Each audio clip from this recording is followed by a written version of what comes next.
જય સ્વામિનારાયણ મિત્રો, કેમ છો? મજામાં ને? શ્રી સ્વામિનારાયણ ગુરુકુલ રાજકોટ સંસ્થાન HGIS ઓનલાઈન ગુરુકુલ આપનું હાર્દિક સ્વાગત કરે છે. હવે મિત્રો જોઈએ, આજનો વિષય આપણે સામાજિક વિજ્ઞાન છે.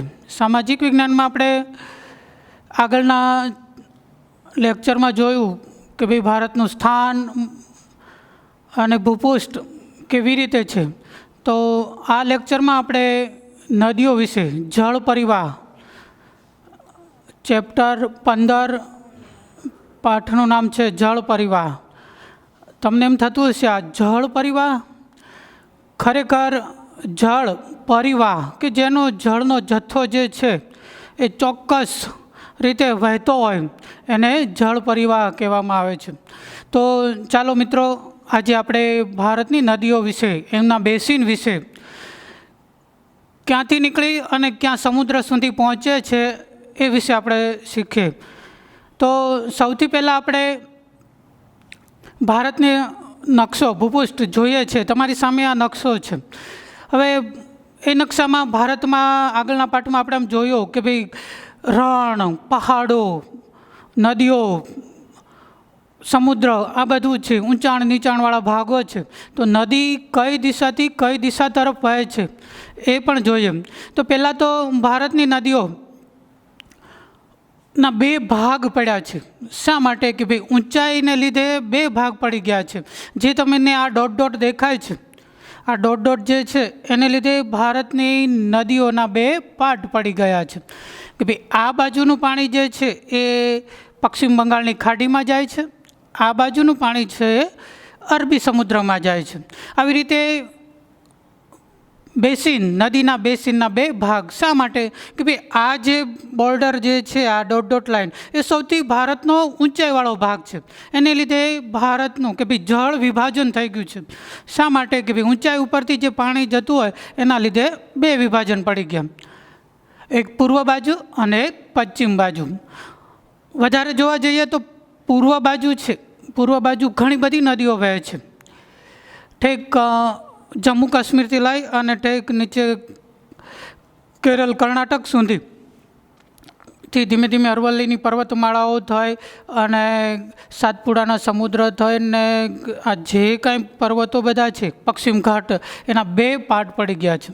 અને ઊંચાઈવાળો ભાગ છે, જેને લીધે નદીઓના બે ભાગ, જળ વિભાજન થઈ ગયું છે. હવે જળ વિભાજનમાં એમાં પણ બે પાર્ટ પાડ્યા છે, એક હિમાલયની નદીઓ અને એક દ્વીપકલ્પી નદીઓ. હવે હિમાલયની નદીઓ તો તમને મિત્રો ખબર છે કે ભાઈ હિમાલય ભારતમાં ક્યાં આવેલો છે. તો આવી રીતે બે પાર્ટ, નદીઓના બે પાર્ટ પાડ્યા છે, ઉપર નીચે. આ ઉપરનો ભાગ જે છે હિમાલયની નદીઓનો છે, નીચેનો ભાગ છે દ્વીપકલ્પી નદીઓ છે. હવે હિમાલયની નદીઓ આપણે જોઈએ તો હિમાલયની નદીઓ ઘણી બધી ઉપરથી, ઊંચાઈથી 10,000 મીટર ઉપરથી ઊંચાઈથી આવતી હોય. તો એમના માટે તો કે ભાઈ એમનો બેસિન કેટલો બધો લાંબો અને મોટો પણ હોય છે. જેમાં આપણે જોઈએ છીએ કે ભાઈ દુનિયાનો સૌથી મોટામાં મોટો નદી બેસિન, જે નદી, નાની નાના ઝરણાઓ બધા ભેગા થઈ અને એક નદીનું નિર્માણ કરે. એ નદીના નિર્માણ, એ જે ચોક્કસ નદીનો જે પ્રવાહ છે એને આપણે નદી બેસિન કહીએ છીએ. તો એવો સૌથી વધારે, સૌથી મોટો બેસિન જો જોઈએ તો એ એમેઝોન નદીનો છે. અને આપણા ભારતમાં જો એ નદીનો સૌથી મોટામાં મોટો બેસિન જોઈએ તો એ ગંગા નદીનો છે. તો સૌથી પહેલાં આપણે હવે કે ભાઈ હિમાલયની નદીઓ છે એ ક્યાંથી, કેવી રીતે, ઠેક ઊંચાઈ ઉપરથી ઠેક નીચે સુધી કેવી રીતે આવે છે, એનો પ્રવાહ કેવી રીતે છે, એની સાથે શું શું લઈને એ નીચે ઠેક સમુદ્ર સુધી મળે. તો એમના પણ એવી રીતે 3 પાર્ટ પાડવામાં આવ્યા છે કે ભાઈ એ નદી પરિવહનની 3 વ્યવસ્થા ગોઠવવામાં આવી છે. કે ઉપરવાસ, તમે અહીંયા ચિત્ર જોશો કે ભાઈ આ હિમાલયના જે કંઈ પર્વતો છે, પર્વતોમાંથી એમનો નદીઓનો સ્ત્રોત જ્યાંથી નીકળતો હોય ઉપરથી, ત્યાંથી ચાલતી ચાલતી નીચે જે આવે છે, જે ઉપરથી નીકળે એને ઉપરવાસ કહેવામાં આવે છે. જે નદી જ્યાંથી શરૂ થાય છે એને ઉપરવાસ કહેવામાં આવે છે. ત્યાંથી નીચે ચાલતી ચાલતી મધ્યસ્થ ભાગ નીચે આવે છે થોડીક, એનાથી આગળ જતાં જતાં શા માટે કે ભાઈ આ જે ઉપરવાસથી જે નદીનું પાણી જે આવે છે એ એમની સાથે કાંપ પુષ્કળ પ્રમાણમાં ઢસડાઈને આવતો હોય છે. એમાં કંકણ, નદીના રેતી, કાંકર ને આ બધી રજના બધું પુષ્કળ પ્રમાણમાં એ કાંપ ઢસડાઈને આવે છે. એ પાણીની તીવ્રતા ઘણી બધી વધારે હોય. શા માટે કે ભાઈ ઘણી બધી ઊંચાઈથી આવતી હોય, ધીમે ધીમે તે મધ્યસ્થ ભાગમાં પહોંચે છે. ત્યાં એ સર્પાકાર, વિસર્પાકાર કે જે સર્પ જેમ ચાલતો હોય એવી રીતે પાણી ધીમું પડી જાય થોડાક પ્રવાહથી, એટલે વિસર્પાકાર થઈ જાય છે. ત્યાંથી ધીમે ધીમે આગળ આવે તો નળાકાર કે ભાઈ સરોવરો, અમુક પાણી અમુક એવા જગ્યાઓ છે નૈનીતાલથી માંડીને ભીમતાલના આવા જે સરોવરો બન્યા છે એ એવા સરોવર છે નળાકાર આકારના, જ્યાં પાણી વચ્ચે ત્યાં તળેટીમાં ત્યાં ભરાઈ જાય. તેનાથી આગળ વધીએ તો હેઠવાસ કે જે સાવ નીચેનો ભાગ જે એકદમ સપાટી પર આવી જાય છે, ત્યાં ઘણા બધા ફાટામાં નદી વહેંચાઈ જાય છે. અને એ બધા ઘણા બધા ફાટામાં વહેંચાવાના જે પ્રદેશ છે અલગ અલગ, અને જે વચ્ચે જે કાંપનો જે પ્રદેશ બને છે એ પ્રદેશને ડેલ્ટા કહેવામાં આવે છે. તો આ નદી પરિવહનની 3 વ્યવસ્થા હતી. હવે આપણે જોઈએ હિમાલયની નદીઓ અને દ્વીપકલ્પીય નદીઓમાં શું ફેર છે. કે ભાઈ હિમાલયની નદી અને દ્વીપકલ્પીય નદીમાં આપણે જોઈએ છીએ કે ભાઈ ઘણું બધું કે ભાઈ હિમાલય છે એ તો દુનિયાના ભાઈ ઊંચામાં ઊંચા જે શિખરો છે એમાંથી નદીઓ પસાર થાય છે, જ્યારે દ્વીપકલ્પીય નદી છે એટલા બધા ઊંચા શિખરોમાંથી પસાર થતી નથી.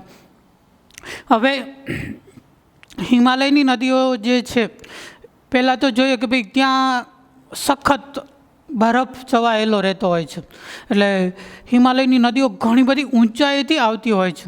અને એટલા માટે એ વિસર્પણ કે ભાઈ કાંપ જે છે ખૂબ ઢસડાઈને આવતો હોય છે, કારણ કે એનું જોર, પાણીનું જે તાણ છે એ ખૂબ જ વધારે હોય. એના લીધે જે કાંઈ એમની આડે જે કાંઈ આવતું હોય એ બધું વિસર્પણ ઘસડીને અને ઠેક સમુદ્ર સુધી, સમુદ્રના કિનારા સુધી પહોંચાડતું હોય છે.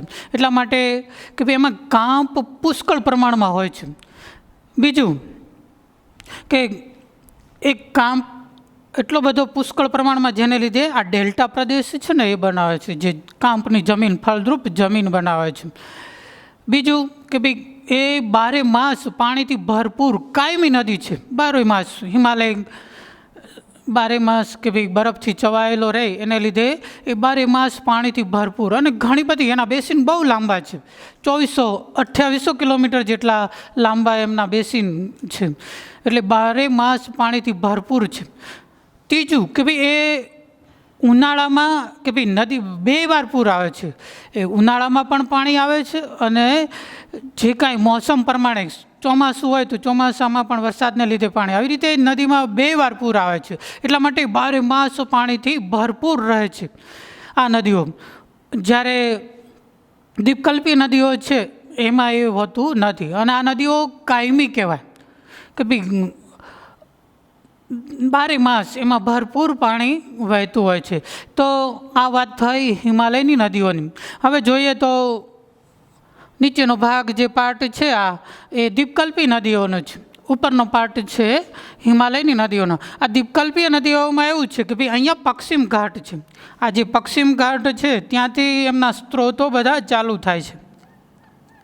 પશ્ચિમ ઘાટ, આ નદીની લંબાઈ એટલી બધી લાંબી નથી. જો પેલી ગંગા, સિંધુ 2800 કિલોમીટર જેટલી લાંબો એનો બેસિન પ્રવાહ છે, એટલો પ્રવાહ એમનો છે નહીં. અહીંયા કાવેરી, કૃષ્ણા, ગોદાવરી, આવી જે કાંઈ બધી નદીઓ છે, મહાનદી, આ બધી નદીઓનો બેસિન એટલો બધો લાંબો નથી. એટલા માટે તેમાં નિક્ષેપણ, કાંપ અને એટલી બધી ઊંચાઈથી પણ નથી આવતી. પશ્ચિમ ઘાટ છે હિમાલય જેટલો ઊંચો છે નહીં, એટલા માટે તેમાંથી વિસર્પણ, ઘસારણ, જે કાંપ છે એટલું બધું બહુ ઓછા પ્રમાણમાં છે, અને એની લંબાઈ પણ ઓછી છે.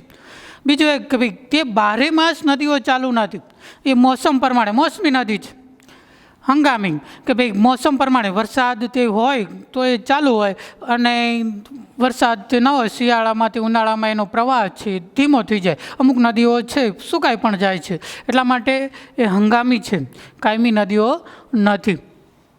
તો આવી રીતે આ જે કાંઈ દ્વીપકલ્પી નદીઓ છે એમાં કાંપનું ઘસારણ પણ ઓછું હોય છે, પાણીનો જથ્થો પણ ઓછો હોય અને મોસમ પ્રમાણે વહેનારી નદીઓ છે. તો આવી રીતે આ પશ્ચિમ ઘાટમાંથી પસાર થતી નદીઓ, એ બધી નદીઓ જે છે એ નીચેના, ભારતના નીચેના ભાગની વાત કરીએ તો એ દ્વીપકલ્પી નદીઓ છે. મિત્રો, તમને એમ થતું હશે કે ભાઈ અહીંયા જે ખાંચો છે તેનો ઉપરનો ભાગ આ જે કાંઈ છે, તો આમાંથી નદીઓ ક્યાં જતી છે? તો આપણે આપણું ગુજરાત અને આપણી જે નદી છે જીવાદોરી સમાન એવી નદી, તો એવી બે નદી છે એ પશ્ચિમ બાજુ વહે છે અહીંથી, કારણ કે આ ઢોળાવવાળો ભાગ છે, ઊંચાઈવાળો ભાગ છે, અહીંથી આ જે કાંઈ નદી છે એ પશ્ચિમ તરફ વહે છે. એવી બે નદી છે, આવી બે નદી છે. તમને ખબર જ હશે કે ભાઈ એક છે નર્મદા, ઉપરની નદી છે નર્મદા અને નીચેની નદી છે તાપી નદી. આ બે નદી એવી છે કે જે પશ્ચિમ બાજુ વહે છે. તો એમનું પાણી જે છે, એમનો ભાગ જે છે એ અરબી સમુદ્રમાં મળે છે નદીઓ. તો આવી રીતે આકારો કેવા છે એ ઉપર હવે જઈએ થોડું. તો મિત્રો, આપણે નદીના જે કાંઈ બેસિન છે એના ઉપર આપણે સમજ્યા. હવે આપણે નદી કેવા આકારો બનાવે છે એ ઉપર જઈએ કે ભાઈ નદી અલગ અલગ ઘણા બધા એવા આકારો જોઈએ. તેમાં નદીની પરિવાહ, જળ પરિવાહની ગોઠવણી 4 વિભાગમાં વહેંચી છે. પહેલું વૃક્ષાકાર. તમને વિચાર થતો હશે કે ભાઈ વૃક્ષાકાર કેવી રીતે? તો અહીંયા આ ગંગા નદી આપેલી છે. જો ગંગા નદીની જે કાંઈ શાખાઓ નદી બંને બાજુથી ભેગી થાય છે, એટલે એક વૃક્ષાકાર. આ મેઇન નદી છે અને બીજી બધી નદીઓ એમને મળતી હોય એટલે એક વૃક્ષાકાર જેવી રચના થાય છે.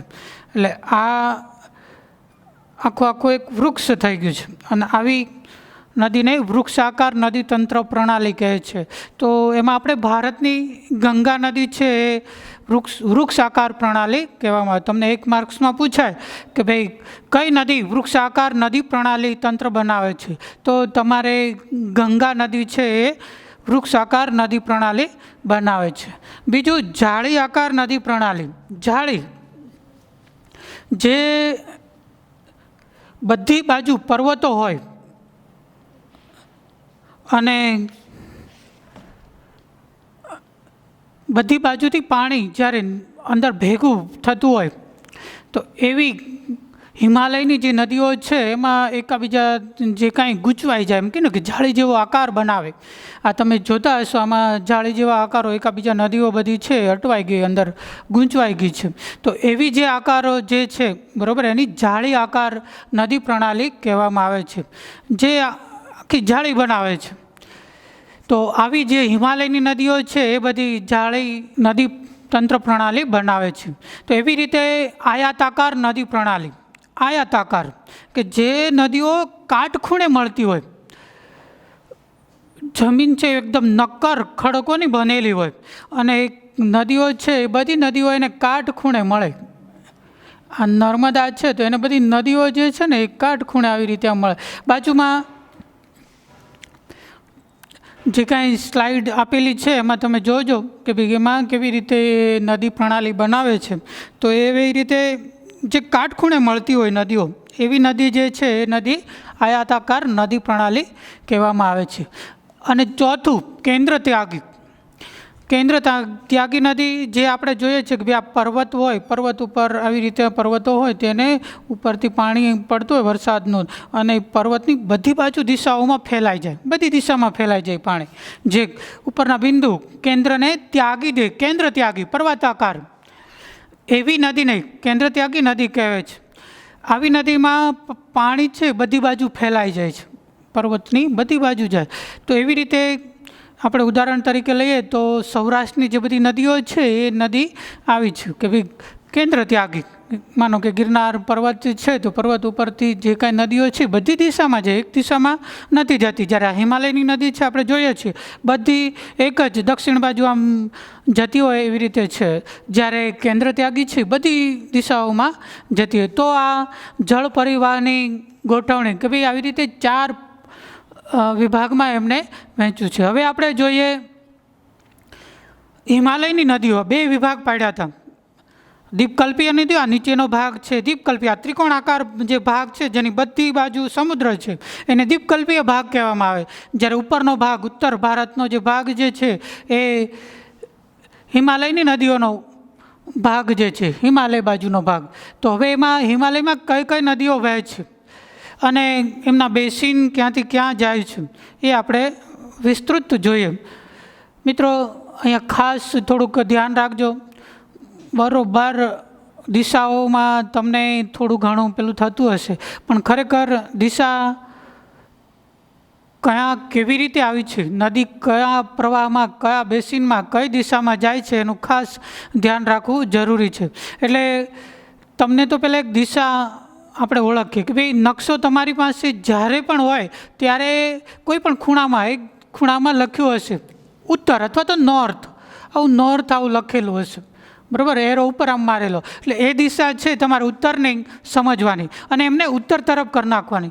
અને ઘણા બધા મિત્રોને એવું થતું હશે કે ભાઈ ઉત્તર દિશા આપણે ઊભા છે એમાં ઉત્તર દિશા તો ખબર નથી, આમાં તો ભાઈ ચોપડીમાં તે બોર્ડ ઉપર આપણે જોઈએ કે ઉપરની દિશા, તો ઉપર તો ન હોય તો આપણે એને ઉત્તર દિશાને રાખવી કઈ બાજુ. તો એ ખાસ આપણે ક્યારેય પણ ઊભા હોઈએ ત્યારે ખાસ એ ધ્યાન રાખવું આપણું સૂર્ય આપણીથી સામેની બાજુ છે અથવા તો આપણી પાછળની બાજુ છે, એ ખાસ ખબર હોવી જરૂરી છે. આપણને ખબર છે કે સવારમાં આપણે જો ઊભા હોઈએ તો સૂર્ય સામેની બાજુ થાય એવી રીતે આપણે ઊભા રહીએ તો એ પૂર્વ દિશા, જેને આપણે સાદી ભાષામાં એમ કહીએ ને કે આપણે સૌરાષ્ટ્રની ભાષામાં આપણે કહીએ તો ઉગમણું, જે દિશાએથી સૂર્ય ઉગે છે એ ઉગમણું. અને જે બપોર પછી સૂર્ય આમ નમતો જાય ત્યારે જ્યારે એ બાજુ જ્યારે આપણે જોઈએ તો એ આથમણી દિશા, એટલે ખાસ એ બાજુ ધ્યાન રાખવું. એટલે જ્યારે પણ આપણે દિશાઓ જોતા હોય, નક્કી કરતા હોય ત્યારે ઉત્તર દિશા તો આપણને નક્કી જ છે. અને જ્યારે ઉત્તર દિશા બાજુ મોઢું રાખી અને આપણે ઊભા હોઈએ ત્યારે ખાસ એ ધ્યાન રાખવાનું કે ભાઈ જમણી બાજુ જે છે, બરાબર, આ સાઈડ, ત્યારે એ પૂર્વ દિશા બતાવે છે. અને આપણે ગુજરાતની આમ ન યાદ રહે તો એ ખાસ આપણે ગુજરાત છે ભારતની પશ્ચિમ દિશામાં આવેલું છે. અને નીચે જો તમે મિત્રો નીચે સમુદ્ર છે, બધો હિન્દ મહાસાગર આખો આપણે ભારતની નીચે તમે ઠેક એમ કહીને કે ભાઈ દક્ષિણ ધ્રુવ સુધી જાઓ ને તો સમુદ્ર છે અને એ જે છે હિન્દ મહાસાગર છે, સમુદ્ર છે, એટલે દક્ષિણ દિશા. દરિયો સાદી ભાષામાં કહીએ તો કે ભાઈ ઉગમણું, આથમણું, ઓતરાદુ અને દરિયાદુ એટલે કે દરિયો બાજુ, એટલે નીચેની દિશા જે છે એ દક્ષિણ દિશા છે.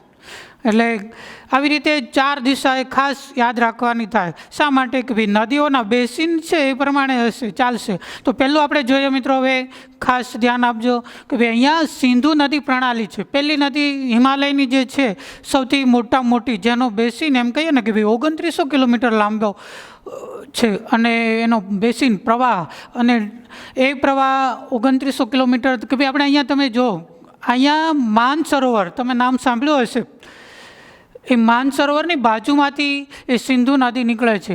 આગળ જતાં એ ઉપરની દિશા કઈ છે તો કે ભાઈ ઉત્તર તરફ જાય અને પછી કે ભાઈ પશ્ચિમ તરફ વળે છે. જો આ બાજુ પશ્ચિમ તરફ વળે, પશ્ચિમ તરફ એ ભારતમાં પ્રવેશ કરે છે. અને ભારતમાં એ વિસ્તાર લદ્દાખ, લેહ લદ્દાખ તમે નામ સાંભળ્યું છે, કારગિલ, હમણાં 26/7 કારગિલ દિવસ આપણે મનાવ્યો. એ જે કારગિલનું યુદ્ધ, એ જે ટેકરીઓ છે એ ટેકરીઓ અહીંયા આવેલી છે કારગિલ, એ ટેકરીઓ પાસેથી એ નદી સિંધુ નદી નીકળે છે.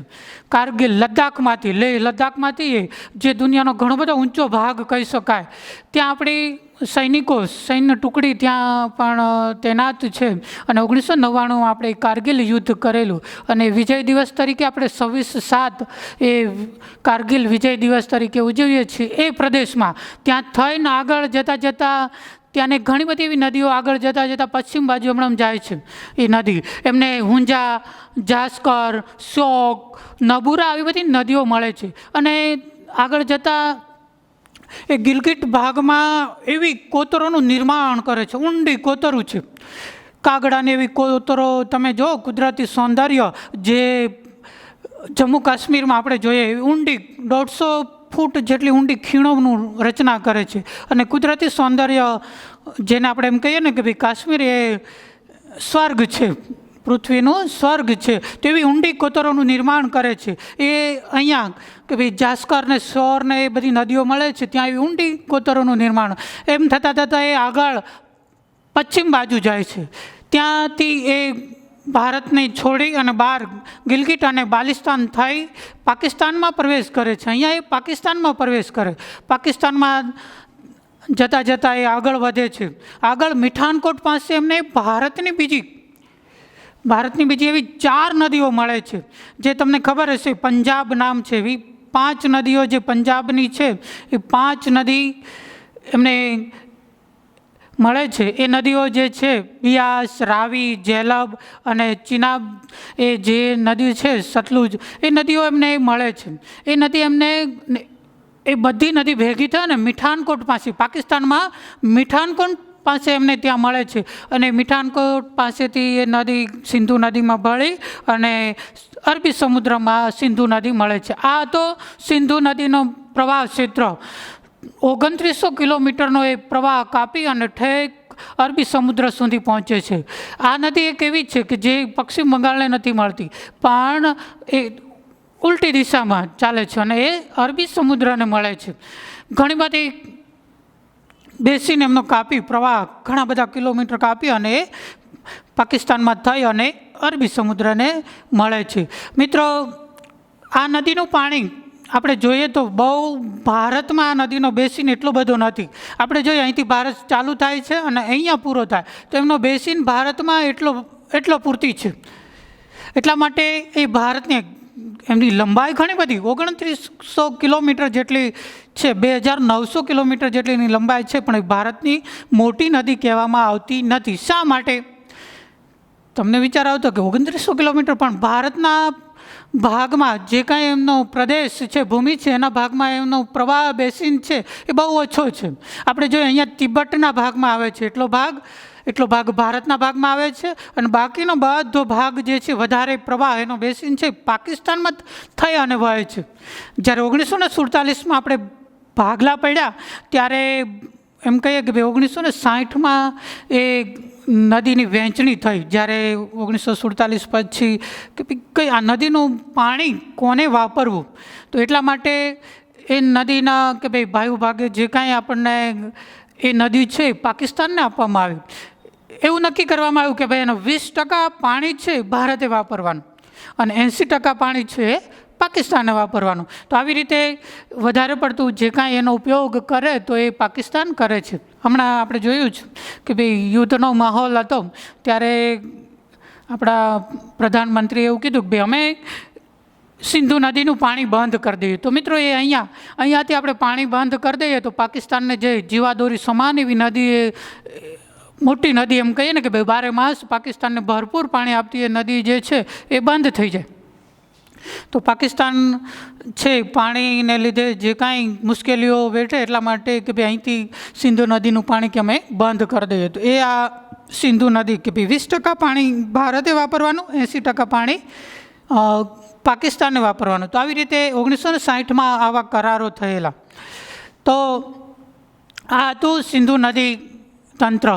મિત્રો ખાસ ધ્યાન રાખજો, માનસરોવર પાસેથી નીકળી સિંધુ નદી લદ્દાખમાં ભારતમાં પ્રવેશ કરી આગળ જતાં એમને ઘણી બધી એવી કાશ્મીરની નદીઓ, જાસ્કર, નબુરા, ક્ષોર, હુંજા આવી બધી નદીઓ મળી.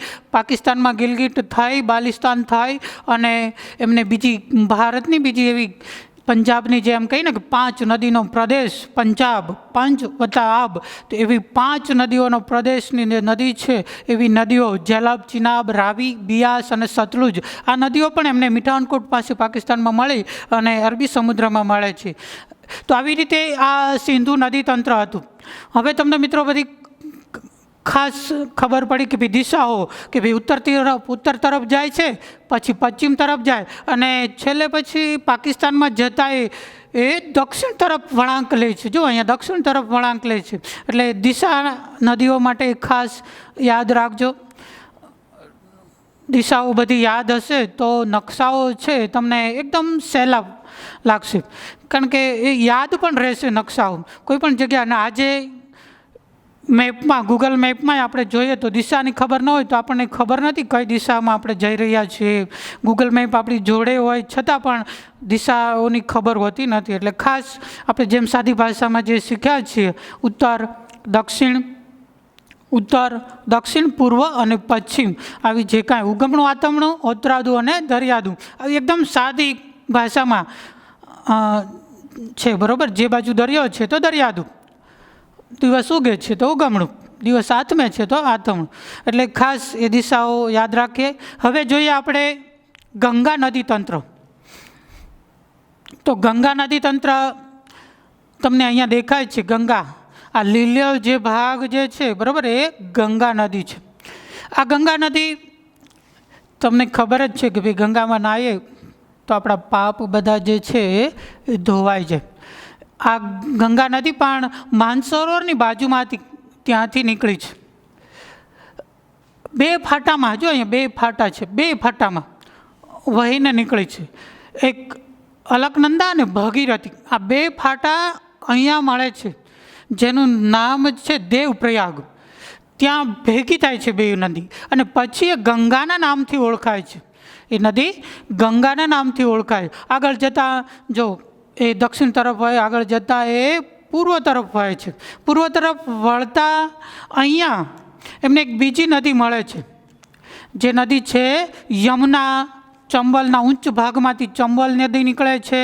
આ બધી ઊંચાણ, એ બધી ચંબલની નદીઓ નીકળી અને એ યમુના નદી સાથે ભળી અને અહીંયા ભેગી થાય છે. તો એ જે ભેગી થાય છે, જે સ્થાન છે, એ સ્થાન અલ્હાબાદ છે. જો અહીંયા ભેગું થાય છે ત્યાં દેવપ્રયાગ છે, અને અહીંયા જે યમુના અને ગંગા, તમને 1 માર્ક્સમાં પૂછવામાં આવે કે ભાઈ અલકનંદા અને ભગીરથી જ્યાં ભેગી થાય છે તો એ સ્થળનું નામ બતાવો, તો એ દેવપ્રયાગ છે. એ અહીંયા ઉપર. અને નીચે જ્યારે યમુના અને ગંગા જે ભેગી થાય છે, એ 2 નદી ભેગી થાય, એમનું નામ જે છે એ શહેરનું નામ, એમ કહીએ ને કે આપણા પહેલાં વડાપ્રધાન જવાહરલાલ નહેરુ, એનું જન્મ સ્થળ. અને તમે આગળના પાઠમાં ભણી ગયા, ત્યાંથી સમયરેખા પસાર થાય છે અલ્હાબાદમાંથી, જે આખા ભારતમાં સમય એક કરવા માટેની જે 2 બાજુ વચ્ચે જે શહેર આવેલું છે કે ભાઈ આખા ભારતમાં એક જ સમય ચોક્કસ નક્કી કરવામાં આવ્યો. એ રેખા જે સમય રેખા કહેવામાં આવે, એ સમય રેખા પણ અલ્હાબાદમાંથી પસાર થાય. તો એવું એ શહેર અલ્હાબાદ, એટલે યમુના અને ગંગાનું ઉદ્ગમ મિલન સ્થાન ભેગી જે ક્યાં મળે છે તો એ ક્યાં છે? અલ્હાબાદમાં છે. એ અલ્હાબાદ અહીંયા આવેલો. હવે એમને આગળથી આ નેપાળ છે, હિમાલયમાંથી એમ કહીએ કે ભાઈ નેપાળ છે ને હિમાલયની ગોદમાં આવેલો દેશ છે નેપાળ. અને એ નેપાળમાંથી બીજી નદીઓ, હિમાલયમાંથી એ નીકળેલી નદીઓ છે, અને એ નદી પણ ગંગાને મળે છે. હવે ગંગાને એમાં પહેલી નદી ઘાઘરા, ગંડક, કોસી, આ નદીઓ પણ એમને મળે છે. આ નદી ગંગાને અહીંયા મળે. એ નદીઓમાં જે હિમાલયમાંથી ઘણી બધી ઊંચાઈથી આવતી હોવાથી ક્યારેક ઉત્તર પ્રદેશમાં પૂર પ્રકોપ આવી શકે, કારણ કે એટલું બધું પાણી હોય છે. એ પાણી નદીમાં હોવાને લીધે જે કાંઈ આપણા ઉત્તર પ્રદેશ, જે કાંઈ કિનારાના જે પ્રદેશો છે એ ઘણા બધા ધોવાઈ જતા હોય છે અને પૂર પ્રકોપ થતો હોય છે, તારાજી નોતરે છે. એટલા માટે ભારત સરકારે અહીંયા બંધ બાંધી અને વીજળી પેદા કરવાનું, કારણ કે 12 માસ ભરપૂર એ નદીઓ વહેતી છે. એવી જે હિમાલયમાંથી નીકળતી એવી ગંગાને મળતી ઘાઘરા, ગંડક, કોસી, આવી નદીઓ મળે છે એમને. આગળ જતાં એ પૂર્વ દિશા, જો પૂર્વ દિશામાંથી પહેલાં આમ દક્ષિણ દિશા તરફ જતી હતી, ત્યાંથી હવે પૂર્વ દિશા તરફ જાય છે. પૂર્વ દિશા તરફ એ આગળ વધે છે. આગળ વધતા વધતા એ 2 ફાટામાં વહેંચાય છે. હવે 2 ફાટા જે છે તમે જુઓ છો બરાબર, એક બાંગ્લાદેશમાં જાય છે અને બીજો ફાટો પશ્ચિમ બંગાળમાં. આવી રીતે 2 ફાટામાં વહેંચાણી નદી. બાંગ્લાદેશમાં જાય છે પદ્માના નામે ઓળખાય છે, અને જે પશ્ચિમ બંગાળમાં ભારતમાં જે છે એ ભગીરથી અને હુગલી નામે ઓળખાય છે નદી.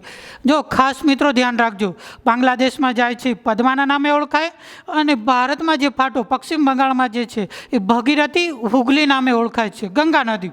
તો આવી રીતે જેમ આગળ જતાં જેમ નામ પણ ફરતા જતા હોય છે નદીઓના, તો આવી રીતે બાંગ્લાદેશમાં એ પદ્માના નામથી ઓળખાય છે. આગળ જતાં એ બ્રહ્મપુત્ર નદીને મળે છે. અહીંયા એ બાંગ્લાદેશની અંદર બ્રહ્મપુત્ર નદીને અહીંયા મળે છે, અને પછી એનો સંયુક્ત ભેગો પ્રવાહ જે છે એ બંગાળની ખાડીને મળે છે. હવે એવો ભેગો જે સંયુક્ત પ્રવાહ છે એ પાછો મેઘનાના નામે ઓળખાય છે. બાંગ્લાદેશમાં ગંગા અને બ્રહ્મપુત્ર નદી બંનેનો સંયુક્ત પ્રવાહ એ મેઘનાના નામે ઓળખાય છે.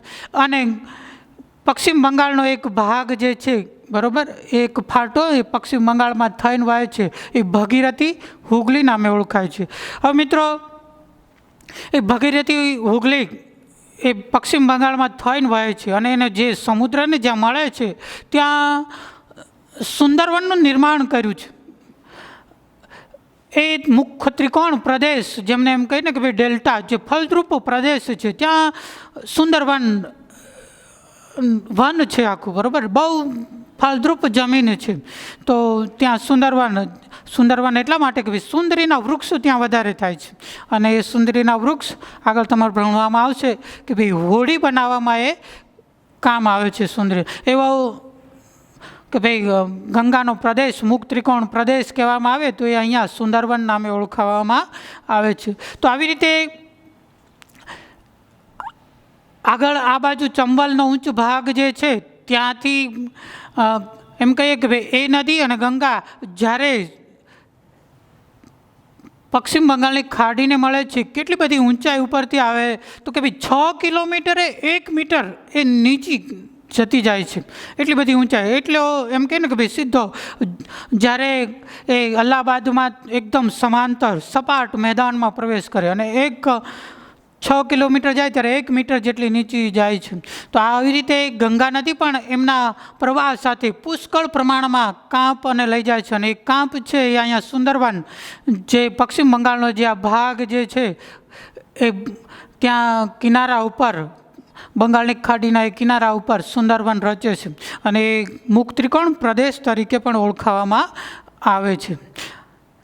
તો આવી રીતે મુખ ત્રિકોણ પ્રદેશ કે ભાઈ પંખાના 3 પાંખડા કેમ હોય એવી રીતના કે ભાઈ એવા આકારો, અને વચ્ચે એ નદી જ્યારે પ્રવાહ સમુદ્રને મળતો હોય ત્યારે ઘણા બધા ફાટામાં વહેંચાઈ જાય. શા માટે કે ભાઈ સમુદ્ર કિનારા ઉપર સપાટ જમીન હોય, અને એને લીધે જ્યારે ભરતી અને ઓટને લીધે સમુદ્ર જ્યારે પાણી ભરાતું હોય ત્યારે જે નદીઓનું પાણી છે સમુદ્ર લે નહીં, અને ત્યાં સપાટ પાણી ભરાઈ જતું હોય કિનારા ઉપર, અને પાણી ભરાવાને લીધે શું થાય તો કે ભાઈ કાંપ છે કિનારા ઉપર નીચે બેસી જાય. એ ફળદ્રુપ કાંપ છે, એ કાંપ નીચે બેસી જાય, અને જ્યારે ભરતીના ઓટ જતી હોય ત્યારે પાણી જતું રહે અને કાંપ છે ત્યાં બેસતો હોય, એટલે એ સુંદરવન, એટલે એવી ફળદ્રુપ જમીન એવા સુંદરવન બનાવે છે. તો આ હતી આપણે ભારતની જે 2500 કિલોમીટર લાંબી આ નદી છે, આપણી ભારતની સૌથી મોટામાં મોટી. મિત્રો ખાસ મોસ્ટ આઈએમપી કે ભાઈ યાદ રાખજો, સિંધુ નદી છે 2500 કિલોમીટર કરતાં પણ વધારે લાંબી છે. ગંગા નદી છે સિંધુ નદી છે 2900 કિલોમીટર કરતાં પણ લાંબી છે. ગંગા નદી છે 2500 કિલોમીટર કરતાં પણ લાંબી છે. એમનો પ્રવાહ બેસીન 2500 કિલોમીટર જેટલો જ છે. ઠેક માનસરોવર પાસેથી નીકળી અને ઠેક પશ્ચિમ બંગાળની ખાડીને મળે છે, સમુદ્રને મળે ત્યાં સુધીનો પ્રવાહ એમનો 2500 કિલોમીટર સુધીનો થાય છે. તો આવી રીતે આ હતું ગંગા નદી તંત્ર. હવે ઉત્તર ભારતની હિમાલયની નદીઓની ત્રીજી નદી આપણે જોઈ. પહેલી સિંધુ નદી જોઈ, બીજી ગંગા નદી જોઈ, ત્રીજી નદી છે બ્રહ્મપુત્રા નદી. બ્રહ્મપુત્રા નદી પણ હિમાલયમાંથી નીકળે છે. એ પણ આપણે અહીંયા જોઈએ માનસરોવર જે છે એમની બાજુમાંથી, પણ એનો ભાગ જે છે પૂર્વ દિશામાંથી વહે છે. પૂર્વ દિશામાંથી સમાંતર જે કંઈ ઉપરનો આ જે ભાગ જે છે તિબેટ છે, તિબેટ માનસરોવર પાસેના તિબેટમાંથી સીધી પૂર્વ દિશા તરફ સીધે સળંગ જાય છે નદી. એ નદી ઘણી બધી ઊંચાઈ ઉપર છે, કારણ કે હિમાલય ઉપર જાય છે. જો આ નદી હિમાલય ઉપર, એટલે ઘણી બધી ઊંચાઈ ઉપર એ નદી છે. ત્યાં એમનું પાણીનો પ્રવાહ છે ઘણો બધો ઓછો. શા માટે ઓછો? કે ભાઈ હિમાલયમાં ઉપર એટલી બધી ઊંચાઈએ નદી હોય તો બરફ, પાણીનું શું થયું હોય? બરફ થઈ ગયું છે. એટલે પાણીનો પ્રવાહ છે હિમાલયની એ નદીનો બહુ ઓછો છે. અને ત્યાં એને તિબ્બતમાં એને સાંગપો નદી તરીકે ઓળખાય. જો એને તિબ્બતમાં બ્રહ્મપુત્ર નદીને સાંગપો નામે ઓળખાય છે. આગળ જતાં એ ભારતના એ અરુણાચલ પ્રદેશમાં ત્યાં નામચા બરવા શિખર છે. ત્યાંથી એમને યુ આકારનો વળાંક લે છે. જો તમારે એક માર્ક્સમાં આવે કે ભાઈ કઈ નદી યુ આકાર વળાંક લે છે, તો એ બ્રહ્મપુત્ર નદી છે. આખો યુ ટર્ન, આખો જો અહીંયા તમને દેખાતો હશે, આ યુ આકારનો ટર્ન લે છે. નામચા બરવા પાસે, શિખર પાસે યુ આકારનો વળાંક લઈ અને ભારતમાં પ્રવેશ કરે છે. અરુણાચલ પ્રદેશમાં એ પ્રવેશ કરે છે. હવે અહીંયા એ વિસ્તાર એવો છે કે ભાઈ દુનિયાનો સૌથી વધારેમાં વધારે જો વરસાદ પડતો હોય એવો આસામના ભાગમાંથી એ પસાર થાય છે. એટલે સૌથી વધારે પુષ્કળ પાણી જો કહીએ બ્રહ્મપુત્ર નદીનું, તો એ ભારતમાં પ્રવેશ કર્યા પછી એ આસામમાં આવે ત્યારે એનું પુષ્કળ પાણી પ્રવાહ એનો વહે છે. એમ કહીએ કે ભાઈ એ આસામના ભાગમાં રેકોર્ડ બ્રેકર વરસાદ, કે ભાઈ દુનિયાનો સૌથી વધારેમાં વધારે વરસાદ એવા સેરાપુંજીમાં, માનસુરિયમમાં કે ભાઈ 1200 થી 1300 સેમી જેટલો રેકોર્ડ બ્રેકર છે વરસાદ. એમનો મોસમનો એટલો બધો વરસાદ પડેલો છે. તો એવા વિસ્તારમાંથી બ્રહ્મપુત્ર નદી વહે છે. અને ઘણી જગ્યાએ ગુફિત આકારમાંથી વહે છે. ગુફિત આકાર એટલે એક જગ્યાએથી, માનો કે અહીંથી એ નદી છે તો એ અહીંથી બીજો ફાટો લે, પાછો ફાટો એને ભેગો થાય, તો આવી રીતે ગુફિત ટાપુ બનાવે છે. તો એવા એમ કહીએ ને કે ભાઈ નદીએ બનાવેલો એવો સૌથી મોટો જો દુનિયાનો ટાપુ હોય તો એ માજુલી ટાપુ એ બ્રહ્મપુત્ર નદીએ બનાવેલો છે. એમ કરતાં એ આગળ પશ્ચિમ તરફ વહે છે, આગળ પશ્ચિમ તરફ જાય છે. પશ્ચિમ તરફ જતાં એ બાંગ્લાદેશમાં પ્રવેશ કરે છે. હવે બાંગ્લાદેશમાં પ્રવેશ કરતાં એમનું નામ જો બદલાઈ ગયું. પહેલાં સાંગપો હતું તિબ્બતમાં, ભારતમાં પ્રવેશ કરતાં એ બ્રહ્મપુત્ર નદી છે. અને બાંગ્લાદેશમાં પ્રવેશ કરે છે ત્યારે એમનું નામ જમુના છે. અને ગંગાના પ્રવાહ સાથે ભળી જાય છે. હવે ગંગાના પ્રવાહ સાથે ભળી જાય ત્યાં પાછું નામ બદલી ગયું કે ભાઈ સંયુક્ત ગંગા અને બ્રહ્મપુત્રનો સંયુક્ત પ્રવાહ છે એ મેઘનાના નામે ઓળખાય છે. અને એ મેઘનાના નામે ઓળખાય અને એ બંનેનો સંયુક્ત પ્રવાહ છે પશ્ચિમ બંગાળની ખાડીમાં ભળી જાય છે નદી. આવી રીતે આપણે આ ત્રણેય નદી જે કાંઈ ઉત્તર ભારતની નદીઓ એમ કહીને કે ભાઈ હિમાલયની નદીઓ, તો એમાં આ મેઇન 3 નદીઓ છે. ખાસ યાદ રાખજો, આમ તો તમને યાદ રહી ગઈ હશે, સિંધુ નદી, ગંગા નદી અને બ્રહ્મપુત્ર નદી. આ ખાસ આ 3 હિમાલયમાંથી નીકળતી નદીઓ છે. આ નદી બ્રહ્મપુત્ર નદી પણ 2900 એનો પ્રવાહ બેસીને જે છે માનસરોવરની બાજુમાંથી નીકળી અને પશ્ચિમ બંગાળની ખાડી સુધી પહોંચે ત્યાં સુધીનો એમનો પ્રવાહ છે 2900 કિલોમીટર કરતાં પણ વધારે છે. આ એક નદી એવી છે જે પુરુષવાચક નામ છે, બ્રહ્મપુત્ર પુરુષવાચક નામ છે. તો આવી રીતે આપણે આ 3 નદી, હિમાલયની નદી જોઈ. હવે તમને એ બધી નદીઓ યાદ રહી ગઈ હશે. બાજુમાં તમને સ્લાઇડ પણ બતાવી છે, એમાં પણ થોડુંક એમનો અભ્યાસ કરજો. જે નદી ક્યાંથી ક્યાં બેસીને જાય છે અને કયા સાગરમાં મળે છે. તો જો સિંધુ નદી છે એ અરબી સમુદ્રમાં મળે છે, ગંગા અને બ્રહ્મપુત્ર નદી છે બંગાળની ખાડીને મળે છે. એટલે ખાસ એ પણ યાદ રાખવાનું છે કઈ નદી કયા સમુદ્રમાં મળે છે. આ બાજુ આપણા પશ્ચિમ દિશા બાજુ અરબી સમુદ્ર, અરબી ભાગ જે છે, જે આરબ દેશો બધા આવેલા છે એની બાજુનો સમુદ્ર એ અરબી સમુદ્ર છે. આ બાજુ આપણું મોટું બંગાળ રાજ્ય પશ્ચિમ બંગાળ આવેલું છે, એના નામ ઉપરથી પશ્ચિમ બંગાળની ખાડી પડી છે. એ ખાડીમાં આપણી ભારતની નદીઓ સમુદ્રને મળે છે. અને નીચેથી જે આ શ્રીલંકાનો ભાગ છે એનાથી નીચેનો ભાગ જે છે ઠેક એમ કહીએ ને કે ભાઈ દક્ષિણ ધ્રુવ સુધી, તો એ ભાગ જે છે એ ભાગ હિન્દ મહાસાગર તરીકે ઓળખાય છે. તો આવી રીતે બંને સમુદ્રને આ 3 નદીઓ મળે છે, ગંગા, બ્રહ્મપુત્ર અને સિંધુ, આ ત્રણેય નદી હવે તમને ચોક્કસ એમના સ્થાન ક્યાંથી માનસરોવરમાંથી નીકળે ખાસ યાદ રાખજો.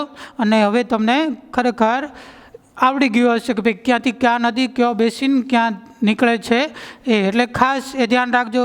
તો ચાલો મિત્રો, હવે આમના પછી આપણે હવે નીચેની નદીઓ જે દક્ષિણ ભારતની નદીઓ છે એમના વિશે આપણે અભ્યાસ કરીએ. તો જોઈએ, ચાલો ભાઈઓ, ખાસ હવે આપણે નીચે દ્વીપકલ્પી નદીઓનો અભ્યાસ આવતા પાર્ટમાં આપણે કરવાના છીએ. તો થેન્ક યુ મિત્રો, આભાર.